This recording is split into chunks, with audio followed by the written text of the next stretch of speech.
Well, as we just heard, COVID-19 numbers across the country are on the rise, which means now more than ever, you need to be safe. And you're probably asking a few different questions than you were when all of this started. So in today's To Your Wellbeing, we're taking a closer look at what you need to do to stay healthy.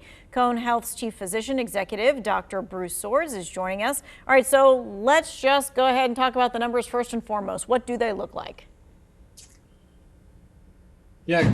Good evening, everybody. The numbers aren't good. We are at a record high of hospitalizations, at least within the Cone Health facilities, which is concerning. We were encouraged a couple months ago when we saw numbers declining, but we are back to a record high, have around somewhere in the 80 to 85 patient range right now. Okay, so we're hearing that the numbers are continuing to tick up. We heard from Guilford County Schools today.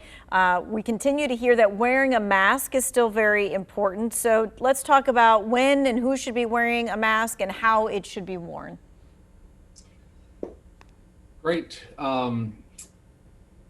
Masks should be worn, period. And we'll talk about when, how, and where.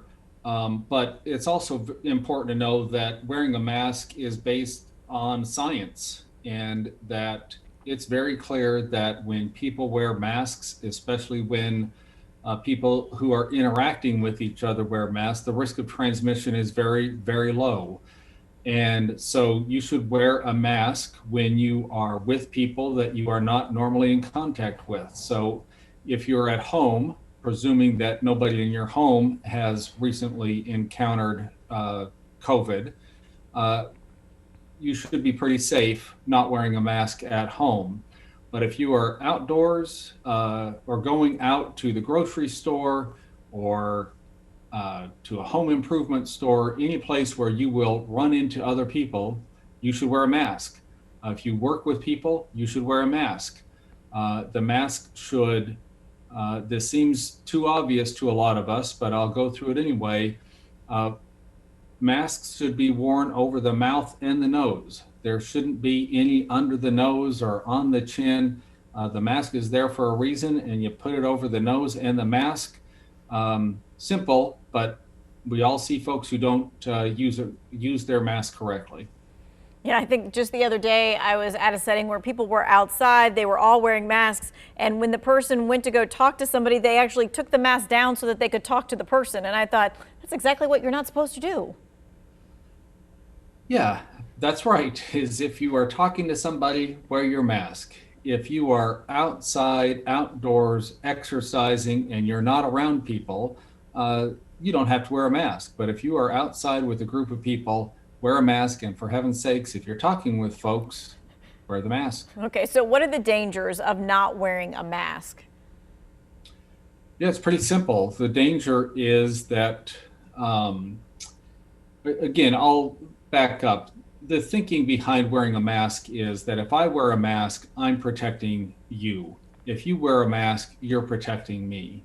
So the real danger is if I don't wear a mask and I have COVID, I'll give it to you. And that's just not part of being a good community member. Is my job is to protect people that I don't know, and respectfully, I'll ask that you wear a mask to protect me. And it's sort of this bi-directional agreement. It's very simple, and it's based in science. All right, we heard before that we need to, do the social distancing 6 feet apart. I've also seen that people sometimes when they're wearing a mask, they get closer because they think to themselves, well, I'm wearing a mask. I can get a little closer to have this conversation. Yep, good point. I don't want to choose between the two. I want you to, and I want myself to wear a mask and stay away from people. That's the best thing to do. So if we can wear a mask, stay 6 feet away from each other, we'll be in good shape, and we will see our numbers decline, and they'll decline over the next few weeks. Right now we're seeing information, again, record highs in our hospital, and we can see that the transmission rate is increasing as well, and that's very concerning for the future. All right, and so, then that would lead you to then ask what will happen if people don't follow the guidelines, the 6 foot distancing, the masks. Are we already seeing what's happening when people aren't doing those things? Yeah, I think that's right. Is we are experiencing uh, the effects of when people were not wearing masks and gathering together and not socially distancing from 2 weeks ago. It takes a little while for the coronavirus to transmit and for people to get sick and then sick enough to end up in the hospital. And that's what we're seeing now. All right, so temperatures are certainly, getting cooler and this, that, and the other. A lot of us had our heat on just over the weekend.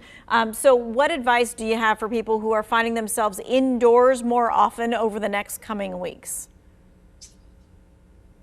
Yeah, my recommendations are going to sound very similar to what we just talked about, but the risk is that when people are indoors, they're going to be close to each other and air will circulate within a confined area or confined room, increasing the risk of transmission of coronavirus. And again, if we are able to wear a mask, wear it over your mouth, wear it over your nose, and stay away from each other, the risk of transmission decreases dramatically. If we can wear a mask, stay 6 feet away from each other, the risk of transmission is very low. All right, Dr. Swords is going to be with us until 6 o'clock tonight answering your coronavirus questions. Here's how you get one of your questions answered. You text us the question, 336-379-5775. Again, this is text only. We don't take any call questions. We take text questions. So make sure you text us your question and we'll be right back.